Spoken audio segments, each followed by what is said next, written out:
మీ అందరికీ ఒక విషయం చెప్పాలి. మనం నడిచే దారిలో ఒక రాయి పడుంటుంది. అందరూ దాన్ని తొక్కుకుంటూ ముందుకెళ్తారు. ఒక శిల్పి మాత్రం రాయిని తెచ్చి చెక్కి దానికి రూపాన్ని ఇస్తాడు. దారిలో పడున్న రాయిని దేవుణ్ణి చేస్తాడు. తొక్కిన వాళ్లే చేతులెత్తి మొక్కుతారు, పూజలు చేస్తారు. కానీ చెక్కిన ఆ శిల్పిని మాత్రం ఎవ్వరూ పట్టించుకోరు. ఆ శిల్పి కూడా వాళ్ళ నుంచి ఏమీ ఆశించడు. ఇంకొక రాయిని తెచ్చి దేవునిగా మలిచే పనిలో ఉంటాడు.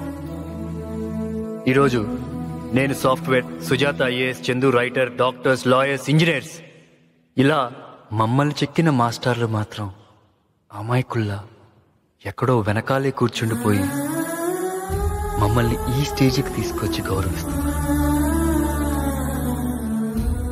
తల్లిదండ్రులైనా తమ ఆస్తిని పిల్లలకు పక్షపాతంతో పంచవచ్చు, కానీ తన దగ్గరుండే విద్య అనే ఆస్తిని ప్రతి విద్యార్థికి సమానంగా పంచే గొప్ప దాత టీచర్.